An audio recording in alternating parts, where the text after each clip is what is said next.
Buenas tardes a todos. Mi nombre es Alicia Rodríguez, soy técnica, recibida en el IPS número 10, trabajo en el Instituto Malbrán, perdón, voy a apagar el celular. Y la idea de hoy es hablar un poco, y evidentemente un poco, porque en 60 minutos quisiéramos abarcar un montón de aspectos en referencia a lo que es la bioseguridad, pero es imposible. Entonces, vamos a enfocarnos mucho en lo que es la seguridad biológica. Si bien vamos a mencionar también los riesgos químicos que existen, pero nos vamos a focalizar mucho más en todo lo que es riesgo biológico. Es muy amplio, ¿sí? Es muy amplio hablar de seguridad, de bioseguridad. Tendríamos que tener mínimo 3 o 4 seminarios, ¿sí? Como mínimo, para poder abarcar algunos de los temas que nos interesa, ¿sí? Nos interesa desde el trabajar todos los días en un laboratorio, en un hospital, en un sanatorio, en todo lo que es el ámbito de salud. Entonces, lo que vamos a hacer es ir arrancando, y bueno, y después ustedes anoten todas las preguntas, como dijo Nadia y como dijo Laura, para poder sacarnos las dudas. Entonces, no demoremos más. Obviamente, lo primero que nos vamos a preguntar, ¿sí? ¿Qué es la bioseguridad? Y siempre nosotros hablamos de bioseguridad, y sabemos que eso de bioseguridad es algo que se trata de cuidarnos o de protegernos, ¿sí? Pero lo tenemos medio ahí en el aire, es como que no tomamos conciencia y no lo hacemos nuestro, no nos apropiamos de lo que es realmente la bioseguridad, ¿sí? Que es el cuidarme yo y cuidar a mi compañero, cuidar a mi entorno, cuidar al ambiente.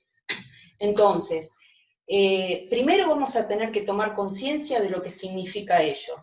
Hay muchas definiciones, ¿sí? Para bioseguridad, definiciones de la OMS, hay varias, ¿sí? Y a mí la que más me gusta es esta, y no digo que sea la única que nosotros tengamos que tener en cuenta, pero es muy abarcativa. Entonces, lo voy a leer tal cual está y después vamos a hablar un poco de ello, ¿sí? Bioseguridad, es decir, seguridad biológica. Fíjense, ¿sí? Hay palabras subrayadas. Dice, principios de contención, tecnologías y prácticas, ¿sí? Que se implementan para prevenir. Es decir, bioseguridad es prevenir.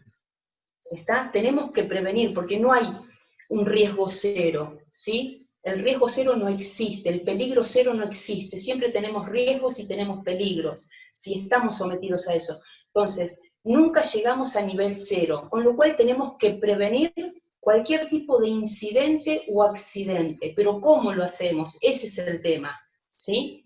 Entonces, principios de contención, tecnologías, prácticas que se implementan para prevenir.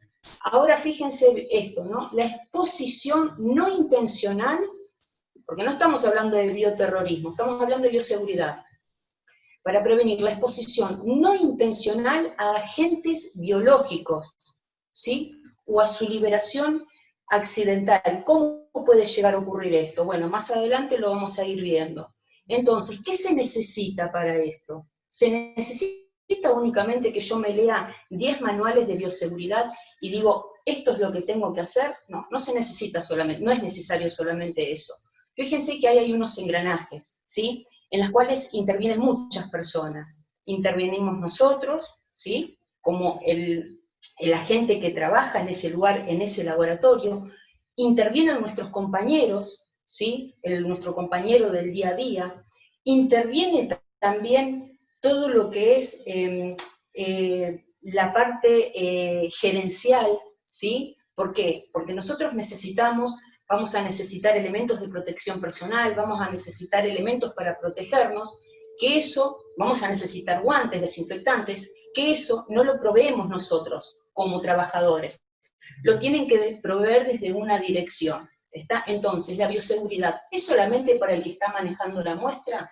No, ¿sí? Abarca a un montón de personas. Y entonces va a depender de dos cosas. De la aptitud, es decir, que yo esté apto para trabajar en un laboratorio, porque conozco todos los procedimientos o lo que debo hacer, ¿sí? Y además tengo los conocimientos de bioseguridad, pero ahora necesito otra cosa, que es la actitud. ¿Está? Necesito aptitud, es decir, estar apto, y necesito tener actitud, ¿sí? Pero una actitud justamente que implique el cuidarme y que implique cuidar a mi entorno. Entonces, en función de eso, nosotros, bueno, antes de seguir, fíjense, ¿por qué el símbolo de riesgo biológico tiene esta forma? ¿Sí? Porque nosotros estamos sometidos a un enemigo que no vemos, ¿sí? Ese enemigo que nosotros no vemos puede ser una bacteria, puede ser un hongo, puede ser un parásito, puede ser un virus, ¿está bien? Entonces, ¿qué significa? ¿Qué significa ese símbolo? Ese símbolo quisieron poner, ¿cómo es? Identificar a estos lugares donde se trabajaba con alto riesgo, con microorganismos que no se veían, pero afectaban a nuestra salud, y lo quisieron identificar con una imagen. Y esa imagen, ¿qué mejor, ¿sí?, que la imagen del revólver del microscopio? ¿Sí? Fíjense, esto es un microscopio óptico. Con este microscopio, de hecho acá a la derecha y abajo dice, los virus no se pueden ver con estos microscopios, tienen que ser electrónicos, ¿no? Pero los otros microorganismos sí se pueden ver. Entonces, fíjense, acá donde están los lentes estos, ¿sí?, que tienen los diferentes aumentos, están sostenidos en algo que se llama revólver, ¿sí? Entonces, este símbolo justamente lo que identifica es el revólver del microscopio. Entonces, cuando nosotros vemos este símbolo, sabemos que estamos trabajando con algo, con un riesgo, ¿sí?, que puede ser altamente, hay diferentes niveles de riesgo y de peligro, ¿sí?, pero que no lo vemos. Entonces, nosotros ya sabemos que hay un riesgo biológico. Entonces, recién estábamos hablando de riesgo y de peligro, ¿sí? Ahora, ¿es lo mismo el riesgo que el peligro? Lástima que no estamos interactuando directamente, sería muy lindo, pero bueno, se lo respondo yo, no es lo mismo. ¿Por qué no es lo mismo? Porque el peligro es la potencialidad de que ocurra algo que nos puede lesionar, que nos puede lastimar, ¿sí? Es decir, un evento adverso, es la potencialidad de ocurrencia de un evento adverso. Y el riesgo, yo lo estoy leyendo tal cual, ¿sí? Pero ahora vamos a poner un ejemplo clarísimo, que quien me conoce ya sabe que siempre pongo este ejemplo porque es muy sencillo, es bastante cruel y nos queda grabado a fuego. El riesgo es la combinación de la probabilidad de ocurrencia de un incidente, ¿sí?, y la severidad del daño que puede llegar a ocurrir, ¿sí? Es decir, ¿qué consecuencia tengo después de que ocurra ese incidente? ¿Está? Entonces, vuelvo a leer, combinación de riesgo es la combinación de la probabilidad de ocurrencia de un incidente y la severidad, del daño, es decir, de la consecuencia, si eso llega a ocurrir, si ese evento llega a ocurrir. Vamos a poner un ejemplo sencillo para saber bien qué es el peligro y qué es el riesgo.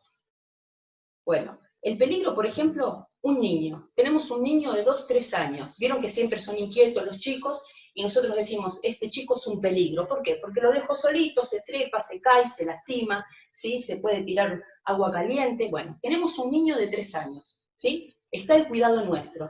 Lo largamos en un parque, en un jardín, ¿sí? Lo dejamos solito. No lo miramos, ¿sí? Está solamente en el jardín, solamente hay pasto, y corre, ¿sí?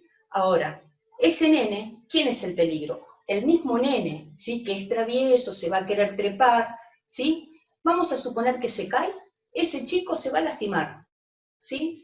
Pero ¿qué pasa? El riesgo de que se lastime severamente no es elevado. ¿Por qué? Porque no hay nada a su alrededor que lo pueda llegar a afectar severamente. Ahora bien, vamos a poner ese mismo ejemplo, un niño de 3 años en el mismo jardín, pero lo ponemos solito, no lo cuidamos, y ponemos una pileta de natación de 2 metros de profundidad llena de agua, y no lo cuidamos. ¿qué podría llegar a pasar? ¿Quién es el peligro o quiénes son el peligro? Ahí el peligro es el niño. ¿Por qué? Porque justamente no conoce de riesgos, entonces, y no sabe nadar, es muy probable que se acerque a la pileta y se caiga. Ahí el peligro es la pileta, que no tiene protección, y ahí el peligro es el adulto inconsciente que lo deja solito. ¿Entienden? Entonces, el peligro podrían llegar a ser ellos tres. El adulto irresponsable, que no lo cuida, el niño, que por su inocencia no sabe lo que es el riesgo, como les decía recién, y la misma pileta llena de agua, ¿sí? Ahora, ¿cuál es el riesgo? El riesgo es elevadísimo, ¿sí? ¿Cuál es la probabilidad de que ese niño se ahogue? Es elevadísima. ¿Por qué? Porque el niño va a ir hasta ahí, ¿está? Ahora bien, fíjense, porque esto tiene que ver con lo que vamos a hablar después. Yo a esa pileta le pongo una cerca de 2 metros de altura llena de barrotes, tejidos y todo, ¿sí? Con puerta y con todo, ¿sí? Y largo al nene al jardín. El peligro sigue siendo el nene. El peligro sigue siendo esa pileta, pero está cubierta, ¿sí? Pero el riesgo de que ese chico se ahogue es bajo. Si bien el peligro es elevado, el riesgo que le pase algo es bajo. ¿Por qué? Porque hay una protección. Pero fíjense, esa protección, esa reja, tiene una puerta. La dejo abierta. Me olvidé. Tenía traba, no le pongo traba. ¿Sí? Largo al nene en el jardín. Yo me voy a tomar mate adentro, total. El nene va. Fíjense, se gastaron fortuna en poner esa protección alrededor de la pileta, y el nene entró. ¿Por qué? Porque la puerta estaba abierta y se ahogó. ¿Sirvió de algo esa protección? No. Entonces, riesgo y peligro son dos definiciones totalmente diferentes, pero que una va de la mano con la otra. Esto tiene que ver, por ejemplo, con el uso de nuestros elementos de protección personal, ¿sí? El peligro acá no solamente es el microorganismo, sino que somos nosotros, ¿sí? ¿Por qué somos nosotros? Porque a veces actuamos con irresponsabilidad, tenemos los elementos de protección personal y no los usamos, los tenemos y los usamos mal. ¿Por qué los usamos mal? ¿Por negligencia o por falta de información? No sé, después lo veremos, ¿está? Pero el peligro somos nosotros. Y el riesgo va a depender a qué nos estamos enfrentando. ¿Se entiende la diferencia? Sigamos.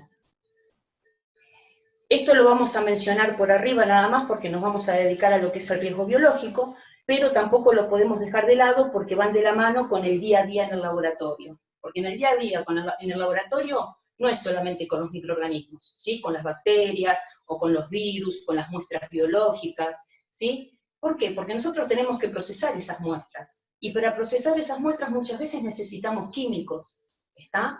Necesitamos estamos insertos también en un lugar de trabajo, en un ambiente social, con lo cual tenemos factores de riesgo también psicosocial, ¿sí? Nuestros mismos compañeros, no todos los días vamos a trabajar de la misma manera, no todos tienen la misma forma de proceder o de tratar, o de convivir con los compañeros, eso también muchas veces nos afecta. Tenemos factores ergonómicos, ¿cuántas veces trabajamos en sillas, ¿sí? Que no son las apropiadas para estar 6 horas sentados o 3 horas sentados, o para estar en una cabina de seguridad biológica sentados, ¿sí? La cabina tiene una altura, la silla otra, en la espalda no me puedo acomodar, ¿sí? Todo eso son sumatorias que van afectando de alguna manera a nuestra salud. Eso se le dice, se los identifica como diferentes factores de riesgo. Entonces, los alquímicos, que tenemos para hablar de los factores químicos, tenemos que hablar en un seminario aparte porque hay muchísimos, ¿sí? Tenemos factores biológicos, físicos, ¿está? Hay muchos.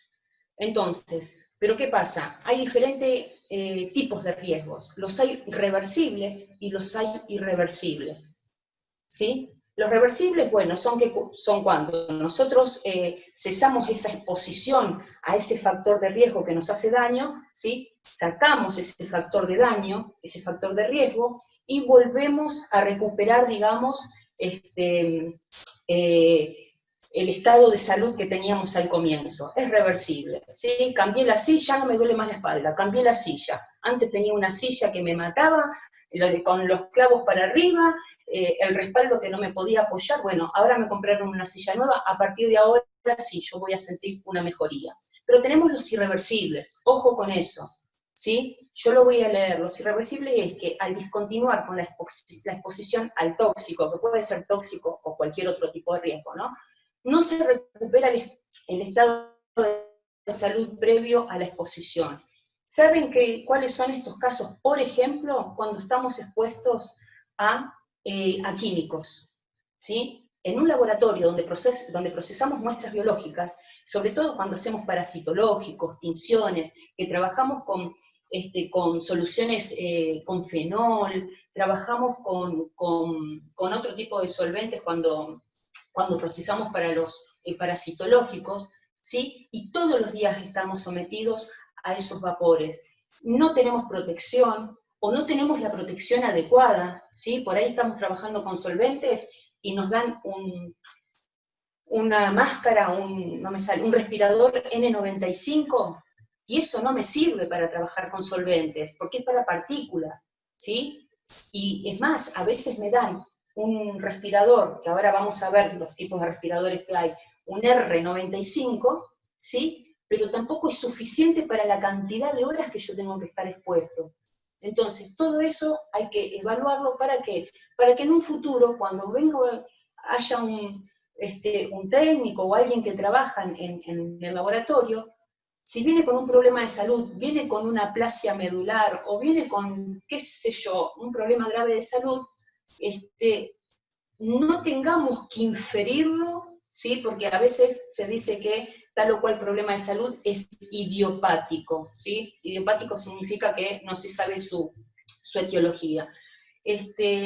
Pero muchas veces esos problemas de salud que se tienen, justamente es por eso, ¿sí? Es por haber estado sometido mucho tiempo a factores tóxicos. Entonces hay que tener cuidado. Para eso está la bioseguridad, para eso están los elementos de protección personal que ahora vamos a ver, ¿sí? Para eso tenemos barreras primarias, para eso tenemos barreras secundarias, ¿sí? Ahora bien, si las tengo, las uso correctamente, están controladas, son efectivas, ¿sí? Ahora vamos a ir viendo todo eso. Esto lo vamos a pasar rapidito. Hay efectos, ¿sí? Hay riesgos que pueden ser, o efectos, mejor dicho, que se producen, estos factores, que pueden ser agudos o crónicos, ¿sí? Agudos es cuando aparecen ya. Por ejemplo, una intoxicación, no sé, por algún gas, o se rompió una botella de ácido, y el técnico aspiró esos vapores, y es algo grave y requiere de atención inmediata, ¿sí? Atención médica inmediata. Y después están los crónicos, que es lo que estuvimos hablando nosotros recién, que ocurre a lo largo del tiempo. Y ojo, porque eso es acumulativo, ¿sí? Cuando uno, en el caso de los vapores, uno aspira durante mucho tiempo, muchos años, y muchas veces estas situaciones son irreversibles. Entonces tenemos agudos y crónicos. Y también hay que ver cuál es la vía de intoxicación, si respiratoria, si digestiva, si dérmica, si percutánea, ¿sí? Cuando hablamos de dérmica, acá hablamos de quemaduras, o hablamos de irritación en la piel. Cuando hablamos de percutánea, a ver qué quiero, no sé si se ve la flechita, Nadia, cuando señalo, Laura. Sí, Ali, se ve todo, perfecto. Perfecto. Cuando hablamos de percutánea es cuando nosotros hablamos de algún corte o de algún pinchazo, ¿sí? Entonces, todos estos riesgos, son riesgos que nosotros estamos sometidos todos los días en el laboratorio. El tema es prevenir eso, ¿sí? ¿Cómo voy a prevenirlo? Vamos a ir viendo. ¿Cuáles son los objetivos de la bioseguridad? Objetivos hay un montón, ¿sí? Yo voy a señalar puntualmente estos 4. Es disminuir el peligro biológico, ¿sí? Minimizar los riesgos, porque hablamos al principio que riesgo cero no existe. Ahora, lo tengo, listo, voy a ver cómo me enfrento, ¿sí? Voy a ver cómo me manejo en el día a día ante todos los riesgos que tengo. Y cuando hablo de riesgos, no solamente hablamos del microorganismo, vamos a hablar del biológico, ¿no? Del microorganismo en sí, y no estoy hablando de trabajar en bacteriología nada más, ¿sí? Estamos hablando de tener muestras de sangre. Esa muestra de sangre, siempre nosotros tenemos que pensar que es potencialmente patológica, ¿está? Esa muestra de sangre puede tener HIV, esa muestra de sangre puede tener hepatitis, ¿sí? Entre otras, puede tener brucelosis, puede tener, etcétera, etcétera, etcétera. ¿tá? Ahora, ¿cómo minimizo los riesgos? ¿Sí? Al tener esas muestras en mi mano. Porque tengo guantes, sí, tengo guantes, los uso, sí, tengo guardapolvo, tengo ambos, sí, pero ¿sabes qué pasa? Tengo un compañero o una compañera que le importa 3 bledos el tema de bioseguridad, trabaja sin guantes, deja todo sucio, se le cayó suero y no limpió, no avisó, no decontaminó y yo después fui y puse la mano. Entonces, el riesgo, ¿es solamente el virus y la bacteria? No, ¿sí? Son las buenas prácticas de laboratorio o las buenas prácticas de laboratorio que no tiene mi compañero o compañera que pueden llegar a afectar a mi salud o a otro, ¿sí? O al ambiente porque deja todo contaminado. Entonces, fíjense que los riesgos no solamente es del microorganismo, sino pueden intervenir otros factores, en este caso, nuestros propios compañeros. ¿Qué otro objetivo tiene la bioseguridad? Proteger al personal y también al ambiente. Obviamente que me interesa proteger al ambiente. Yo no puedo descargar todos los desechos, ¿sí? A una red cloacal sin antes de contaminarla de alguna manera, ¿sí? Entre otras cosas. Y también otro de los objetivos de la bioseguridad es proporcionar un lugar de trabajo seguro. ¿Por qué? Porque si yo no proporciono un lugar de trabajo seguro, seguramente el tema, perdón que me distraje. El tema es que yo puedo tener problemas, ¿sí? Puedo trabajar mal, puedo trabajar incómoda, puedo trabajar preocupada. ¿Y saben cuándo ocurre la mayor cantidad de accidentes? Siempre, o de incidentes, en la última hora de trabajo, cuando ya nos estamos por ir.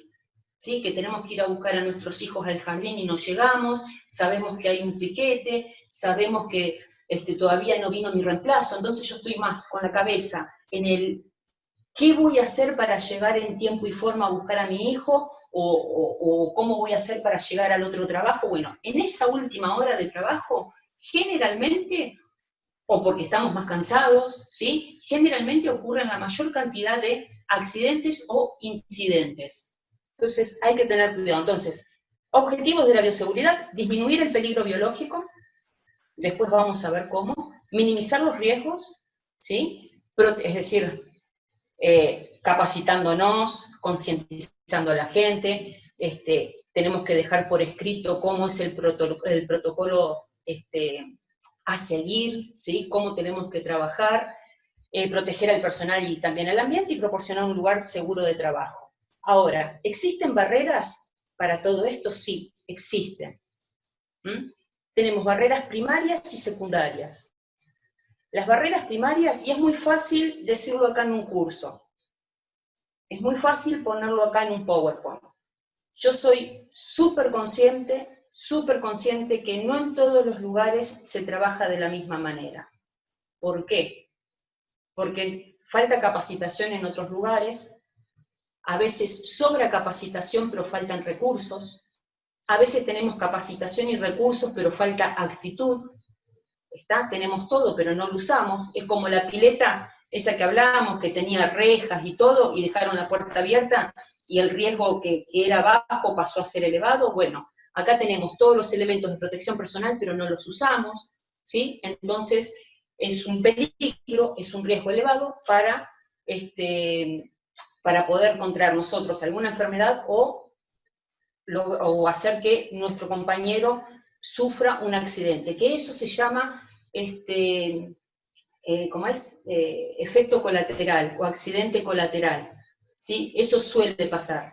Lamentablemente nosotros, Conozco casos que fueron muy severos, muy serios, y lamentablemente quien incurre en una falla, ¿sí?, de bioseguridad o no respeta los criterios de bioseguridad, muchas veces el perjudicado no es el que no respeta ese criterio, sino es un compañero. Y ahí es más triste todavía, ¿sí? Lo bueno es que nunca ocurra, pero bueno. Entonces, ¿cuáles son las barreras primarias? Las barreras primarias son las primeras que yo tengo para protegerme. Yo ahí no lo puse, pero lo primero que tenemos que tener, lo primero que no está ahí, es la piel sana.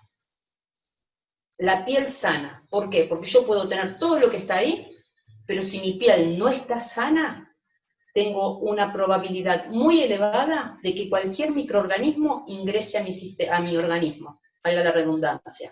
¿Sí? Entonces, primero la piel sana. Después, trabajar con ambos. Hay unos ambos que son preciosos, sirven, porque se supone que yo necesito una barrera de protección. ¿Dónde se ha visto que la manga corta a mí me protege de salpicaduras o me protege o de quemaduras? ¿Sí?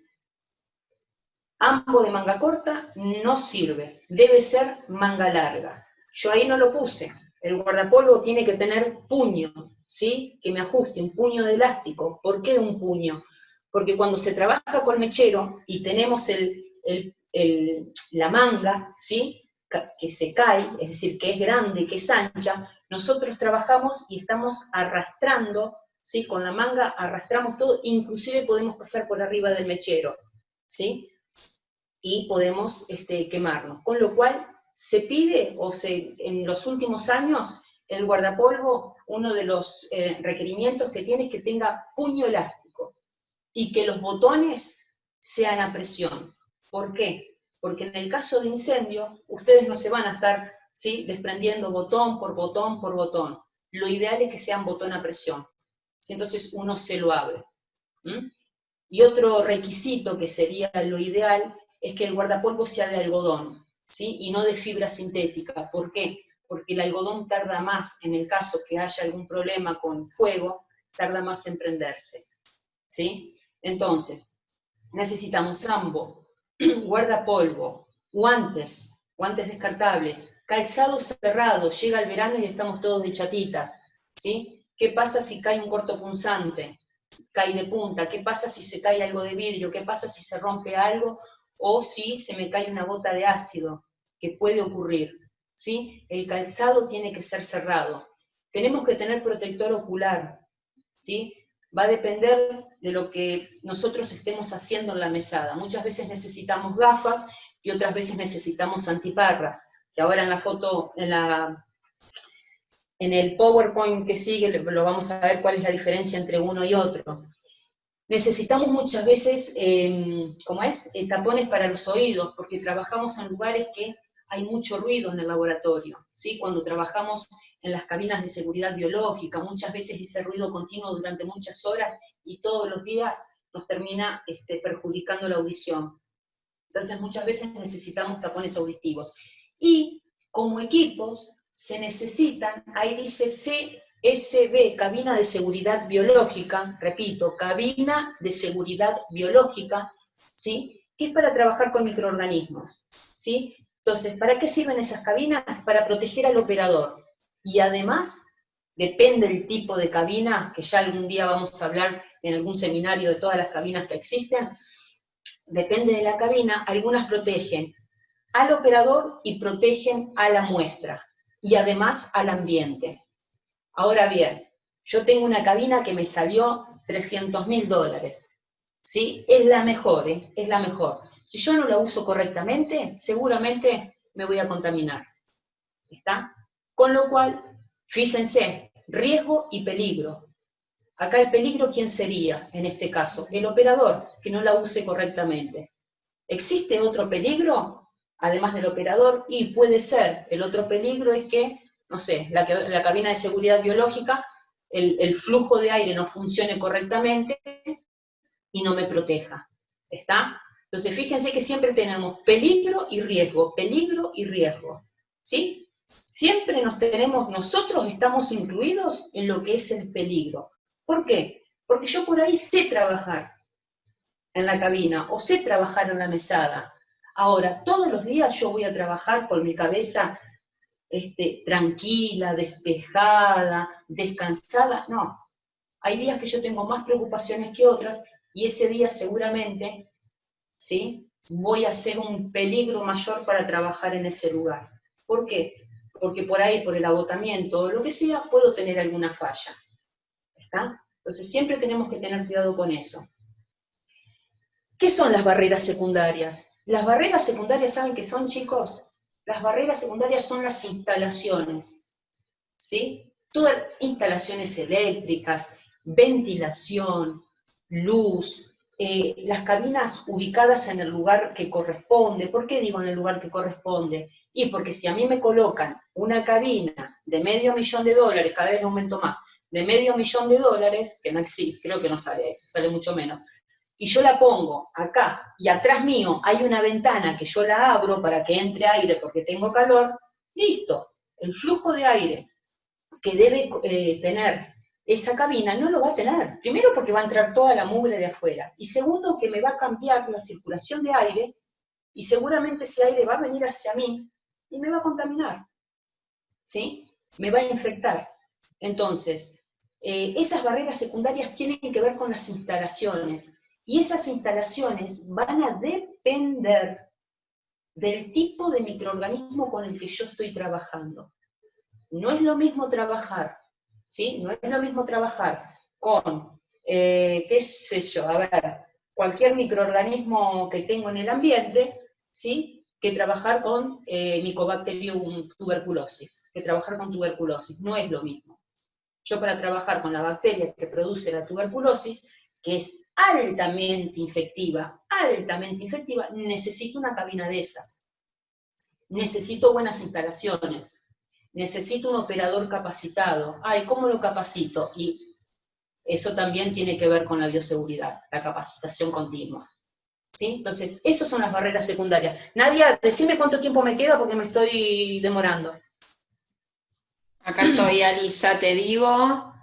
Y nos quedarían como 15 minutos. No, bueno, 20, dale. 20, dale, 20. Ya que estás acá, quiero hacer una acotación que estoy leyendo en el chat, que me parece importante lo que estabas diciendo, y que es algo que nosotras en el laboratorio los volvemos locos. El tema sí, lo de no salir con la ropa. Bueno, no, al margen, pero eso sí, hicieron recién una acotación y me parece apropiada, el tema del pelo recogido. Exacto, ¿Sí? Sí, buenísimo. Listo, te dejo tranquila, adiós. Sí.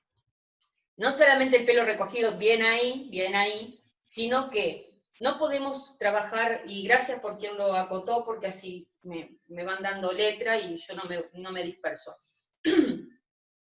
No solamente el cabello recogido, uñas cortas, pulseras, ¿no?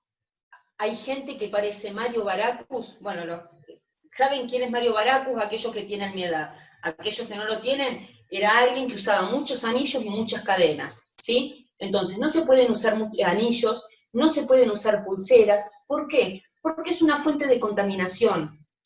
¿Está claro? Nosotros nos lavamos las manos, y cuando nos lavamos las manos, todo lo que está, es decir, cuando tenemos anillos, todo lo que está debajo de los anillos, toda esa zona no está limpia, no está higienizada, siguen teniendo microorganismos. Con lo cual, voy, me lavo las manos y después agarro una galletita y me lo como. O agarro una fruta y la como. ¿Está? Y yo pienso que tengo las manos desinfectadas y no es así. Otra cosa con la que el cabello recogido, como dijeron ahí, hay que tenerlo siempre, uñas cortas como les dije, no se debe comer en el laboratorio, no se debe guardar en la heladera del laboratorio, más de uno se debe estar riendo, ¿sí? Porque seguramente, estoy segura que lo hacen, lo he visto. No se puede, donde guardamos los frasquitos de orina, los frasquitos de sangre y todo eso, no podemos poner el yogur o el tapercito bien tapado, ¿sí? Entonces, donde hay muestras biológicas no se pone alimento, ¿sí?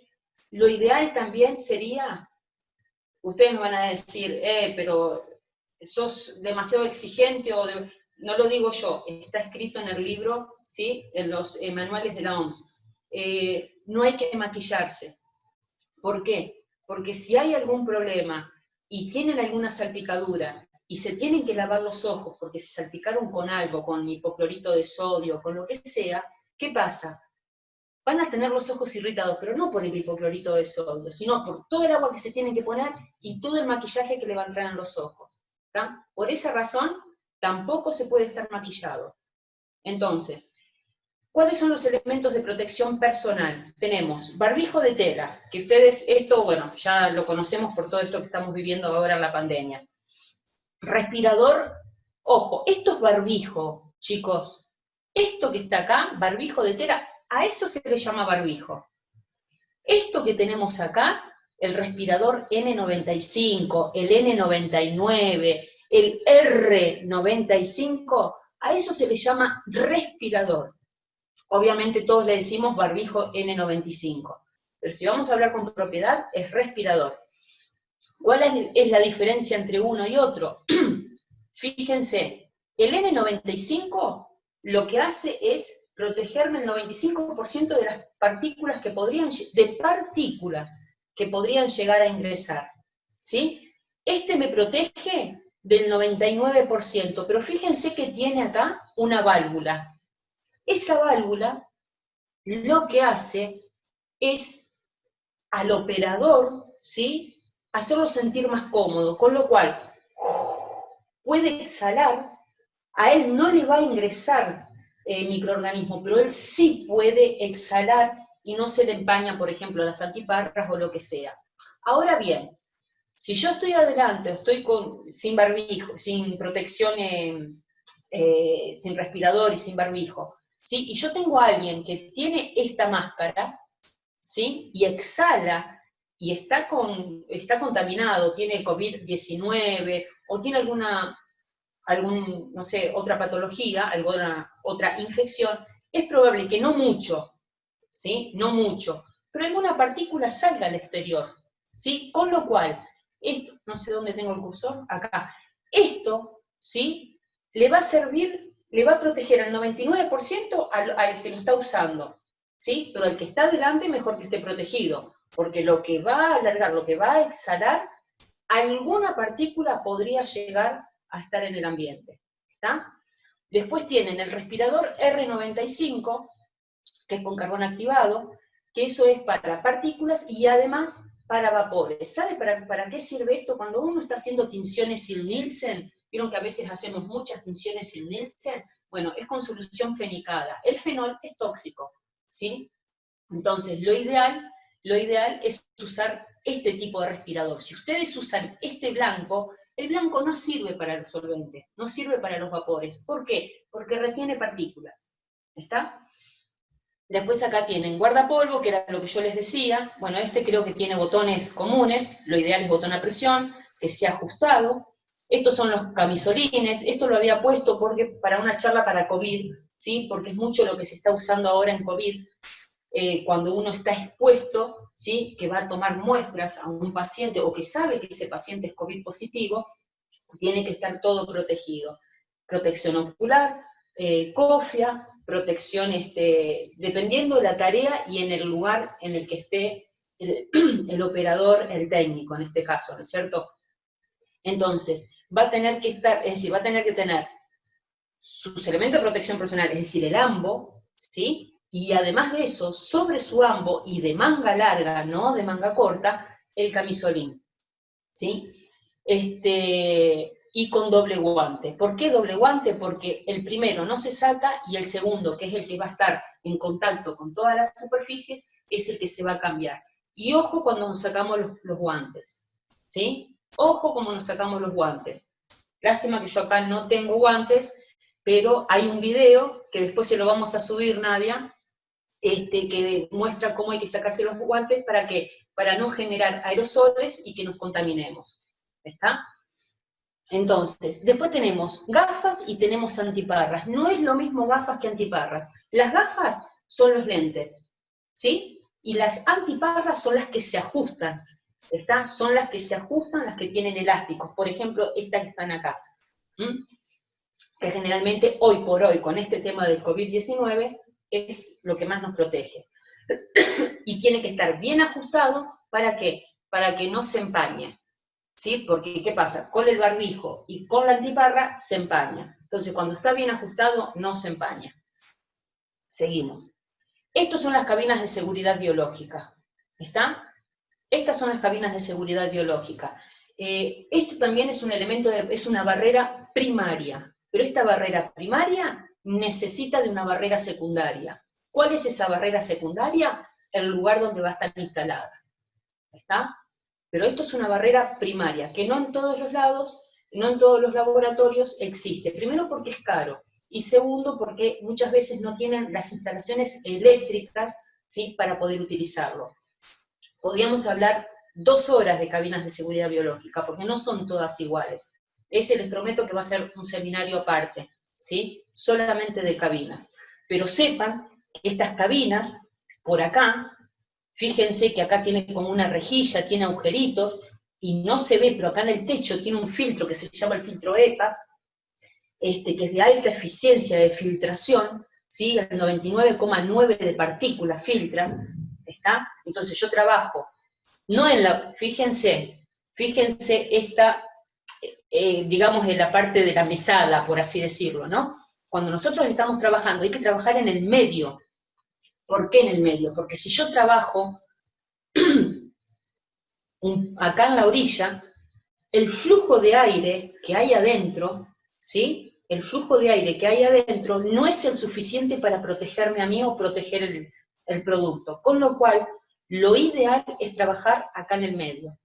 Pero ¿qué pasa? Ese flujo de aire que va a circular, ¿sí?, y va, porque ahí yo voy a abrir la muestra, se van a emitir aerosoles, voy a hacer diluciones, voy a trasvasar, ¿sí? Es decir, el microorganismo va a estar ahí.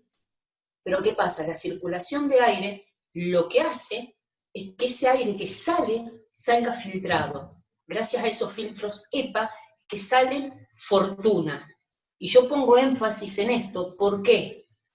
Porque nunca se les ocurra, chicos, abrir, ¿sí?, abrir un ácido, un solvente dentro de una cabina de seguridad biológica. ¿Por qué? Porque los vapores corroen, ¿sí?, corroen, rompen los filtros y le quita eficiencia. Con lo cual no va a cumplir la función que debe cumplir. ¿Está? Entonces ustedes me van a decir, ¿y dónde voy a abrir entonces un frasco de ácido sulfúrico o ácido clorhídrico? Bien, para eso existen otras barreras primarias, que se llaman, que también es un equipo parecido a esto, pero se llama campana extractora de vapores. Es una campana que chupa el vapor, ¿sí?, los vapores de los solventes o de los ácidos, ¿sí?, y los emite fuera del laboratorio, ¿sí?, y nos protege a nosotros. Pero eso es otra cosa, es otro equipo. Esto es cabina de seguridad biológica, no química, biológica. Y otra cosa, para decontaminarlo, podemos usar alcohol, depende con qué estemos trabajando, alcohol 70, productos de amonio cuaternario, y muchas veces se usa, que ahora vamos a ver la dilución, hipoclorito de sodio. Pero ojo con el hipoclorito de sodio, tiene que ser con una dilución que ahora vamos a ver, pero la dejan actuar 5 minutos y después lo tienen que sacar, lo tienen que limpiar con agua destilada. Nunca, nunca, jamás dejen lavandina, solución de lavandina, puesta en nada que sea acero inoxidable. Yo sé que ahora mejoró muchísimo el material con que las están fabricando, pero corroe, a la larga corroe el material, con lo cual ustedes lo tienen que sacar, ¿está? Y no mezclen lavandina y alcohol. ¿Usan las dos cosas? Sí, pero primero usan uno, dejan que actúe, lo limpian, lo secan, lo sacan con agua destilada, y después colocan otro producto de desinfección. No todo junto, ¿sí? No todo junto. Fíjense que yo acá les estoy dejando unos links para que ustedes vean después de dónde pueden tomar más datos sobre cabinas. Es indispensable, como dijimos antes, el lavado repetitivo y correcto de manos, ¿sí? No me voy a detener en esto porque desde que empezó la pandemia hasta ahora yo creo que hemos visto 20.000 videos, ¿sí? Pero lo ideal es que nos lavemos bien las manos y sin anillos, sin anillos. Hago un paréntesis. Por ejemplo, y ahora ya veo que nadie toma helado, mi primer trabajo fue en una heladería. Lo primero que me dijeron, además de que me tenía que lavar las manos, era que me quitara los anillos. No podía usar anillos. ¿Saben? Y yo tenía un montón de anillos. ¿Saben por qué? Porque cuando uno va al baño y se higieniza, ¿sí?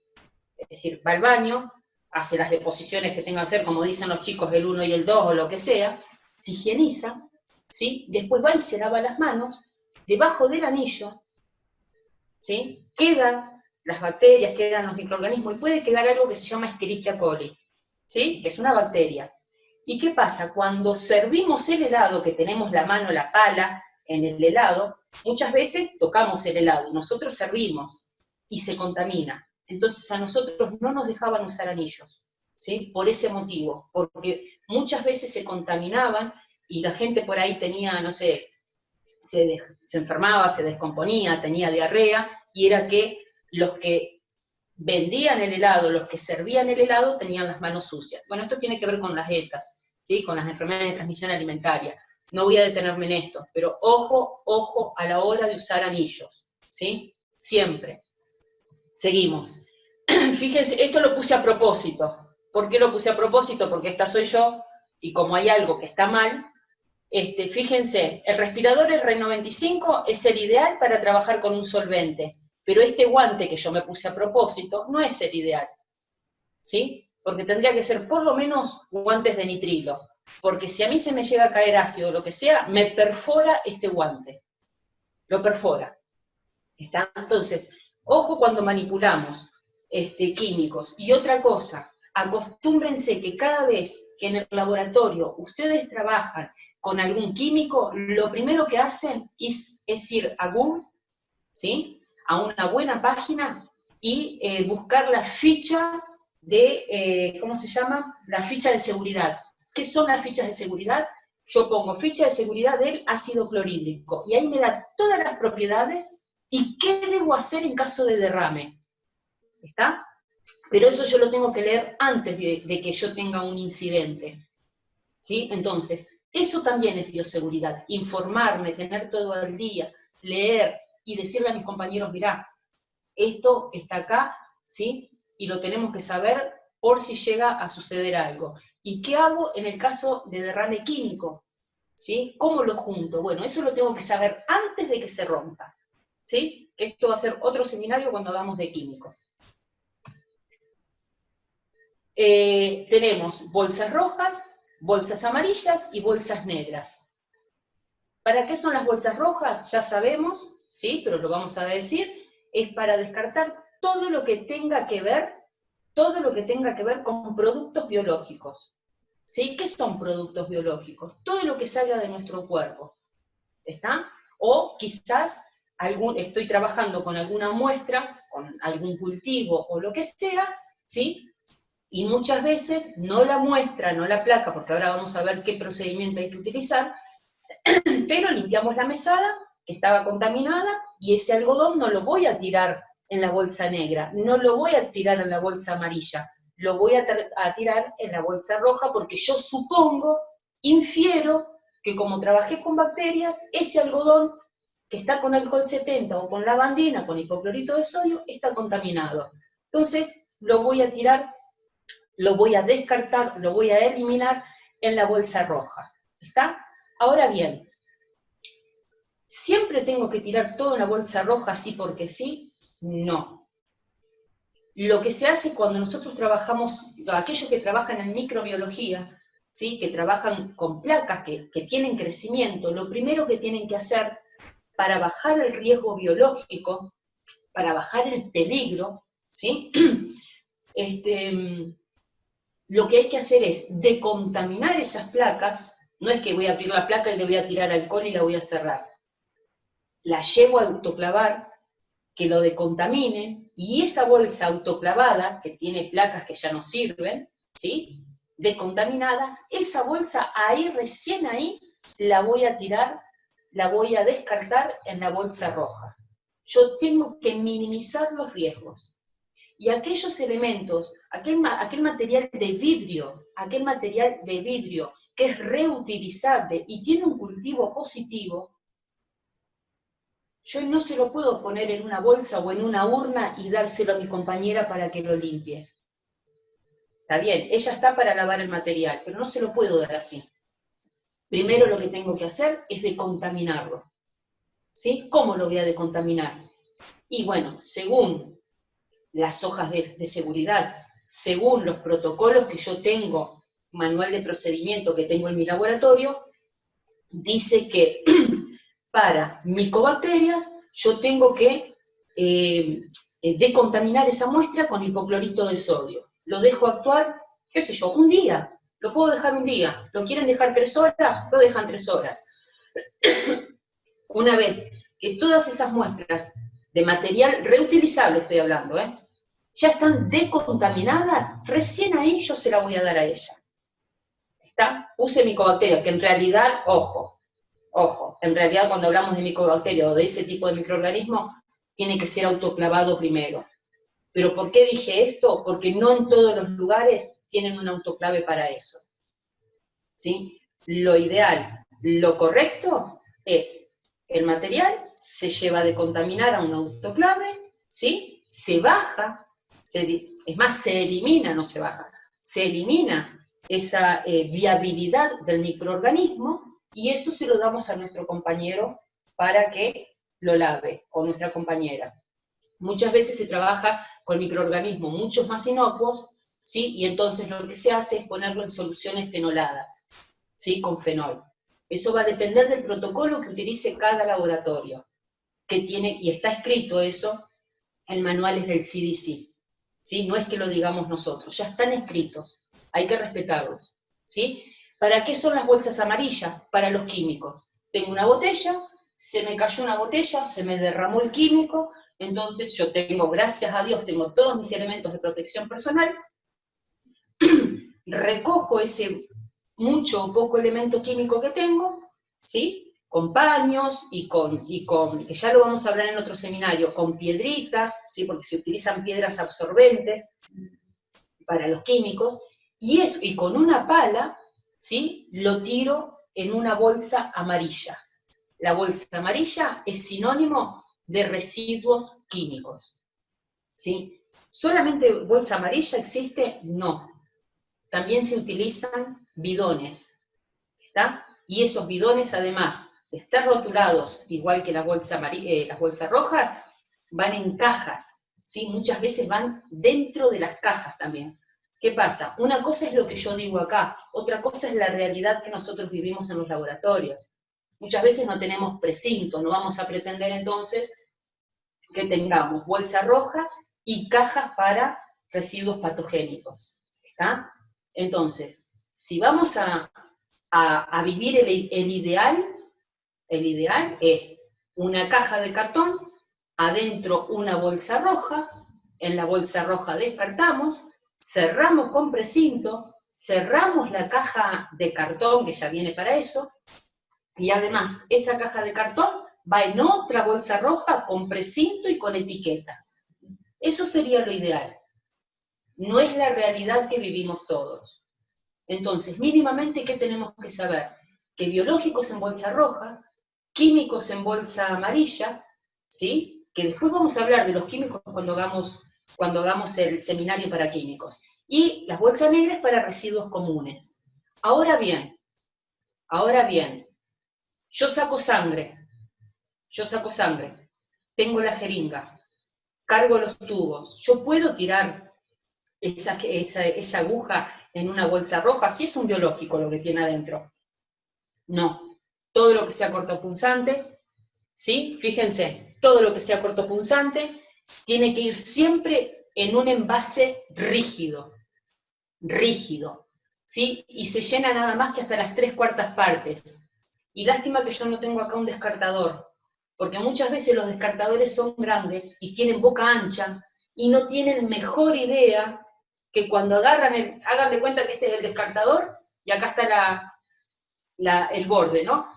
Y meten la mano dentro del descartador, es decir, ya acá estoy en el interior del descartador, que agarran el descartador así, en vez de agarrarlo de acá abajo, ¿sí? Lo agarran de acá arriba, y se hacen acupuntura, ¿está? Muchas veces se hace, es decir, se pincha. Con lo cual, el descartador rígido, de un plástico duro, se agarra de abajo, se toma de abajo, no de acá arriba, ¿sí? Se supone que está fijo en un lugar, pero si lo tienen que trasladar, lo agarran de ahí. Y cuando ustedes van a descartar la aguja, ¿sí? Lo que tienen que hacer no es agarrarlo cerca del plástico ese, no lo tienen que agarrar de acá, lo tienen que agarrar de acá. ¿Por qué? Porque si ustedes agarran de acá arriba, que es lo que hace todo el mundo, y descarta la aguja, y piensan que descartaron la aguja y no la descartaron y la aguja sigue de largo, ustedes se pinchan. ¿Por qué? Porque tienen la mano acá, ¿sí? Y ustedes con la aguja hicieron esto, track, y se pincharon. Con lo cual, si ustedes son diestros, descartan la aguja con la derecha y su mano izquierda agarrando o sosteniendo el descartador a esta altura, ¿sí? El descartador nunca puede estar cargado más del 70%. ¿Esto ocurre en todos lados? No, siempre se llena. Es más, se lo golpea contra la mesa, ¿sí? Cosa de que se acomoden las agujas y haya más lugar. Eso no se debe hacer, porque mientras ustedes lo golpean, saben los aerosoles que vuelan, ¿no? Y ahora, ¿qué hago con el descartador? ¿Cómo lo descarto el descartador? Bien, lo cierro, lo sello, y el descartador bien tapado va a una bolsa roja. ¿Sí? Nunca, nunca, nunca va una aguja en una bolsa roja. Cortopunzante, cuando hablo de cortopunzante significa esto, agujas, bisturís, todo aquello que nos pueda llegar a cortar. ¿Sí? Y ustedes me pueden decir, ay sí, pero a mí se me rompió un Erlenmeyer, ¿dónde lo tiro? ¿Sí? Bueno, si ese Erlenmeyer no tenía un químico, tenía medio de cultivo, lo que hago es tirarlo en una bolsa roja, repito, en una bolsa roja, pero esa bolsa roja debe estar contenida en una caja. ¿Por qué? Porque a mí no me va a pasar nada. Yo no me voy a cortar, el que se va a cortar es el señor o la señora que viene de la limpieza. Entonces tiene que estar contenido, todo lo que sea cortopunzante tiene que estar contenido con una caja. ¿Está? Ahora bien, las agujas jamás se tiran a ninguna bolsa roja, ni negra, ni amarilla, ni nada, porque puede ocurrir esto. Y les digo que siempre ocurre. Sobre todo cuando uno está apurado, a veces se hacen lío, y ni les digo cuando a un paciente le sacan vías, ¿vieron cuando hay vías que tienen los sueros y eso? Muchas veces se tiran en bolsa roja, ¿sí? Eso está pésimo, porque después el que viene a recoger la basura es el que le pasa esto. Ahora bien, esto quiero ir rapidito, así no me reta ni Laura ni Nadia, y espero que no se estén durmiendo. ¿A qué nos enfrentamos los trabajadores en los laboratorios? ¿Sí? Agentes etiológicos, que pueden ser entidades biológicas, que esto lo hablamos al principio, biológicas, físicas, químicas, ¿sí? Que son capaces de causarnos alguna enfermedad, algo, ¿sí? Que afecta a nuestra salud. ¿Cuáles son los agentes infecciosos? Microorganismos, ¿o qué son los agentes infecciosos? Son microorganismos capaces de producir, ¿sí? Una infección o una enfermedad infecciosa, ¿sí? ¿Y qué lo puede causar? Y un montón de agentes. Pueden ser virus, bacterias, priones, hongos, parásitos, etcétera, etcétera, etcétera. Pero ¿qué pasa? Acá tenemos dos áreas, ¿sí? Tenemos el área de la microbiología y el otro área, ¿sí? Es decir, el laboratorio, de todas las otras cosas que no son microbiología. Con lo cual, yo tengo que tener bien identificado con qué trabajo yo, para saber qué tipo de desinfectantes voy a usar. ¿Está claro?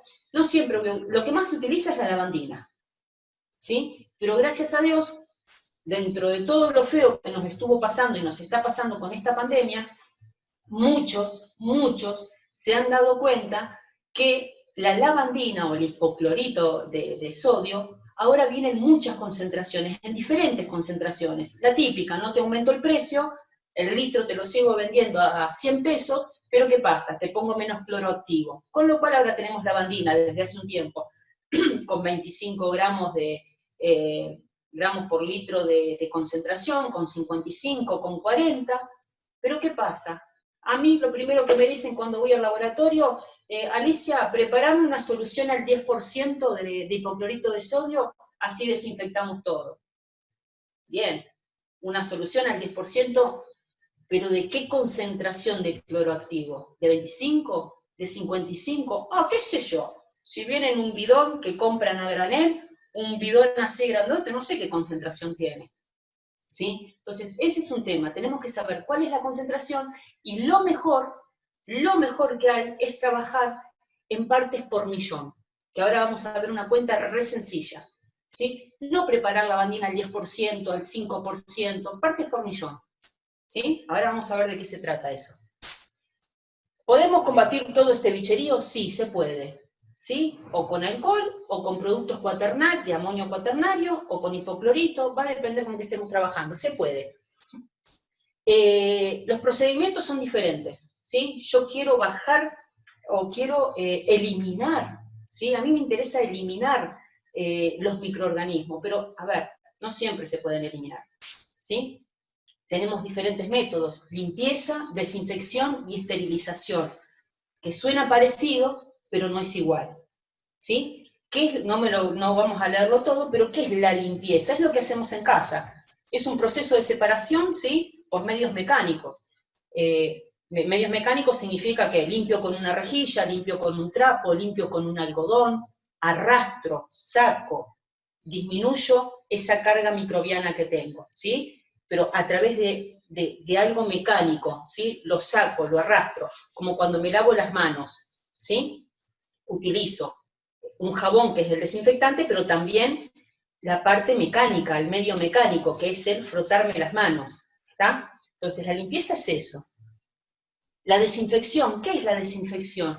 Y mirá, yo me lavo las manos por día fácil 10 veces, pero si yo pongo mis manos en una placa de agar nutritivo y la pongo en una estufa, por más que me haya lavado las manos, algo va a crecer. ¿Por qué? Porque no está estéril. Entonces, ¿qué hice? Bajé la carga microbiana, la disminuí, pero no eliminé todo. Aparte ya de por sí, nosotros tenemos, ¿sí?, microorganismos que viven en nuestra piel, ¿sí?, que habitan, que están todos los días. Entonces, ¿qué es la desinfección? Es un proceso de destrucción de microorganismos patógenos, ¿sí?, mediante proceso físico o químico, depende de qué es lo que utilice, sobre una superficie. Por ejemplo, la mesada, ¿sí? Yo la mesada no la dejo estéril, la desinfecto. Estuve trabajando, bajé la carga bacteriana. Si yo paso un hisopo, algo a ver, pero bajé la carga bacteriana. Hay algo que no puedo eliminar, y está entre paréntesis, dice esporas. Y justamente es la característica de la esterilización. ¿Qué significa esterilización? ¿Qué significa ser estéril? ¿Que una mujer sea estéril o que un hombre sea estéril? Que no puede dar vida, ¿sí? Bueno, la esterilización es que elimina todo tipo de vida. Y las esporas es un mecanismo de resistencia que tienen los microorganismos que dicen, ay, pucha, no tengo la temperatura que quiero, dice la bacteria, no tengo el pH, no tengo nutrientes, no tengo esto, no tengo lo otro, yo quiero seguir perdurando, ¿sí?, en el tiempo, me voy a transformar en espora, ¿sí? Entonces ese es el mecanismo que tiene una bacteria, no todas, para poder perdurar en el tiempo. Entonces, cuando se le presentan las condiciones óptimas, ¿sí?, a esa espora, es decir, tiene el pH, tiene la temperatura, tiene el oxígeno o falta de oxígeno, no sé, y tiene los nutrientes, dice, ya está, ya no soy más espora, me vuelvo a transformar en bacteria, ¿sí? Es decir, que es vida latente. La espora es vida latente, está ahí, está esperando la ocasión para poder germinar, ¿sí?, para poder otra vez activarse. Entonces, ¿qué hace la esterilización? Le quita la vida. Le quita la vida. Es decir, a través de la temperatura elevada, 121 grados como mínimo, y presión, ¿sí?, destruye esa espora, Y al destruir la espora, listo, nos aseguramos que en eso que nosotros esterilizamos, ese objeto o ese medio de cultivo, ¿no es cierto?, no tiene ningún microorganismo. Por ejemplo, ¿sí?, cuando hacemos un medio de cultivo, ¿sí?, necesitamos que esté estéril. ¿Por qué? Porque yo después voy a hacer placas, y en esa placa voy a poner una muestra. Y si crece algo, yo no sé si creció por la muestra o porque el medio de cultivo no estaba estéril.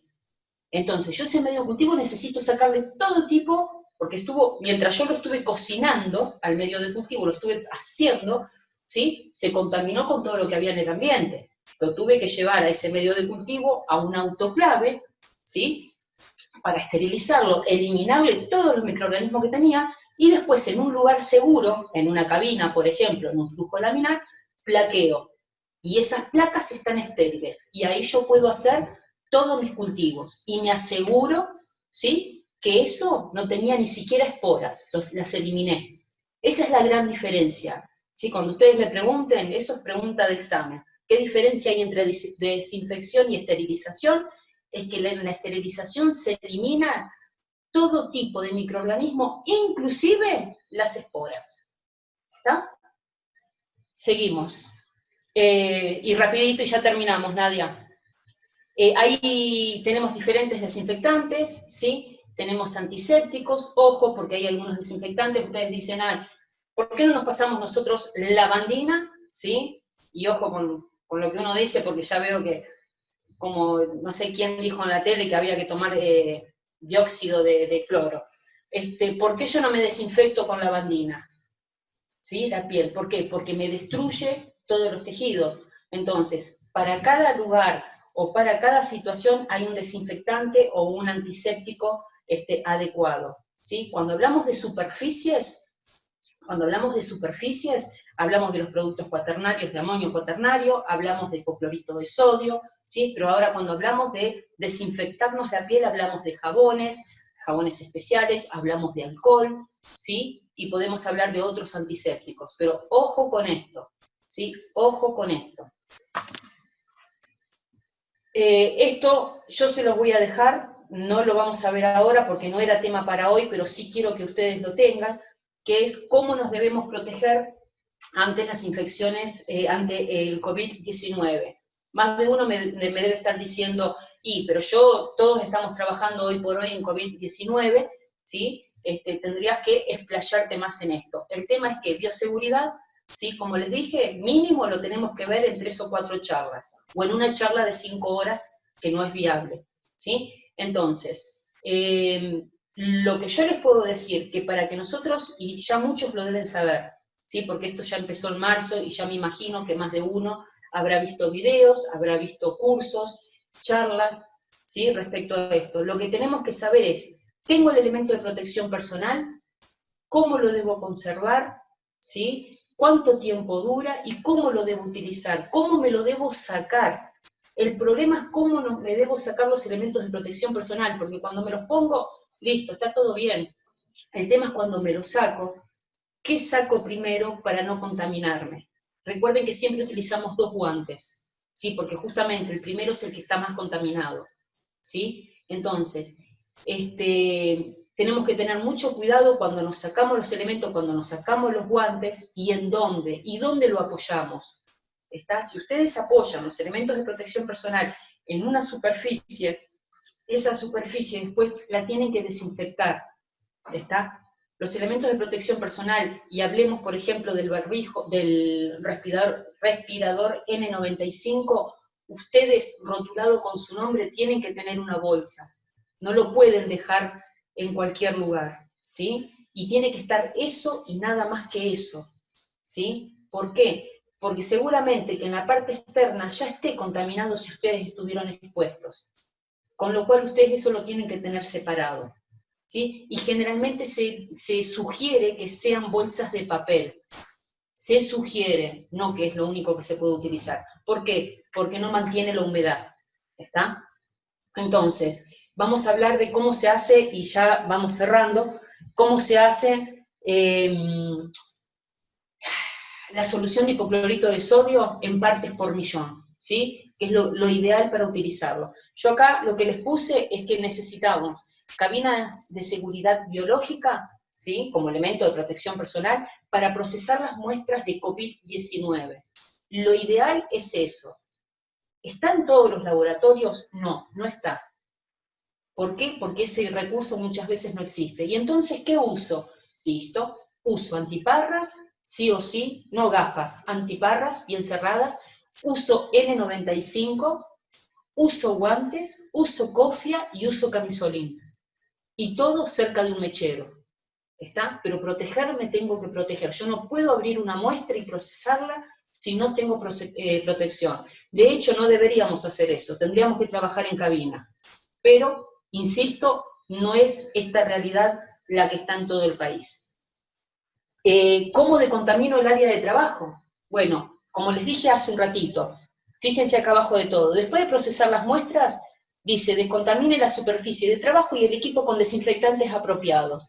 Lavandina al 10% y luego alcohol al 70%. Todos los materiales desechables deben esterilizarse en autoclave. Estamos hablando de COVID, acá estamos parados en COVID. Acá sí o sí tenemos que autoclavar todo. ¿Para qué? Para matar para inactivar el virus. ¿Está? Y la mesada, o el lugar de trabajo, tenemos que utilizar, o la cabina de seguridad biológica, tenemos que usar estos dos desinfectantes, ¿sí? Pero no los dos juntos ni mezclándolos, porque uno inactiva al otro. Primero uno, que actúe, limpiamos, sacamos la lavandina, pasamos destilada, y después alcohol 70, y el alcohol 70 sí lo podemos dejar, ¿sí? Ahora, fíjense, rapidito, ante tanta variedad de concentraciones de cloro en un mismo producto, ¿qué criterio de dilución utilizo para asegurar una buena desinfección? ¿Sí? ¿Lavandina al 10% o hago la cuenta de partes por millón? ¿Qué hago? Al 10% de esta, que tiene 25, de esta, que no veo cuánto tiene, 36, de esta que tiene no sé cuánto, o de esta que tiene 46. Listo, lo mejor es hacerlo en partes por millón. Fíjense esta cuenta. Dice, la dilución correcta de hipoclorito de sodio para desinfección de áreas críticas, ¿sí?, de áreas críticas, es de 1000 partes por millón. Ahora, ¿1000 partes por millón para todas? No, porque es dependiente de la concentración inicial del clorado. ¿Qué significa? Que esta y esta tienen diferente concentración. Voy a leer a ver cuánto tiene de concentración, tanto, listo. En función de lo que dice ahí, yo voy a hacer las cuentas. Fíjense, ¿qué cuenta voy a hacer? Voy a poner 1000, ¿por qué? Porque yo la quiero hacer en 1000 partes por millón. ¿Sí? ¿Puedo hacerla por 500 partes por millón? A este virus sí, lo puedo inactivar con 500 partes por millón. Entonces, dice, ya terminamos, 1000 partes por millón. Por 1000. ¿Por qué 1000? Porque yo voy a utilizar un aspersor, ¿sí?, un pulverizador que lleva 1 litro. ¿Sí? Vamos a hacer números redondos. 1000 partes por millón. Por 1000 mililitros, dividido, y acá dice 55.000. ¿Pero por qué 55.000? Porque yo voy a partir de una lavandina, ¿sí?, de una lavandina que su concentración en la etiqueta me dice que tiene 55 gramos de cloro por litro. Y yo estoy trabajando en mililitros, con lo cual hago 55 por 1000, porque yo tengo que trabajar, si acá tengo gramos y por litro, yo acá tengo que trabajar en miligramos. ¿Sí? Entonces, para hacer la proporción, entonces, 1000 partes por millón por 1000 mililitros, que es la cantidad de agua que yo voy a poner, dividido 55.000 gramos de cloro, que es la concentración de la cual yo parto. Entonces, ¿cuánto necesito? Ya nos vamos. ¿Cuánto necesito? 20 centímetros cúbicos nada más. ¿Sí? Y ya terminamos. Y una sola cosita. Para trasladar, ¿sí?, traten de transportar las muestras en envases rígidos y que se puedan lavar, que no sean porosos. Y una última cosa, es elemental elemental tener todos los elementos de protección personal, pero es elemental, sí o sí, estar vacunado. Por favor, estar vacunado contra la hepatitis B. Y no se vacunen, no se vacunan, no, vacúnense, se dan todo el esquema de vacunación, pero después, a los 6 meses o 3 meses, háganse la titulación, porque si ustedes se vacunaron, se dieron todo el esquema y no levantaron anticuerpos, es lo mismo que la nada. Piensan que están protegidos y no es así. ¿Está? Entonces, pídanle a un médico, a quien sea, una titulación de anticuerpos. Y además de eso, capacitación continua. Perdón que, nada, esto da para mucho, ¿no? Sí, una genia, realmente excelente, excelente. Da para mucho. Gracias. Sí, ya sé que da para mucho, pero va a haber otra capacitación, la va a dar acá la colega de cabinas de bioseguridad, va a dar también los de las vacunas, y como les dije hoy al principio, Nadia, tu audio no está prendido, por eso no te escuchamos. Gracias. Acá estoy. Acá está. Por eso me dejó más tiempo, porque estaba hablando y no la escuchaba. Quiero agradecer a todos los participantes, a los más de 300 colegas que estuvieron hoy. Muchísimas gracias, gracias a Tublot, a la empresa que nos brinda esta plataforma 2 veces por mes. Gracias, Nadia, nuevamente. Gracias, Alicia. Gracias a la Asociación de Técnicos del Chaco, al colega José Luis Figueredo. Muchísimas gracias. Vamos a seguir capacitando.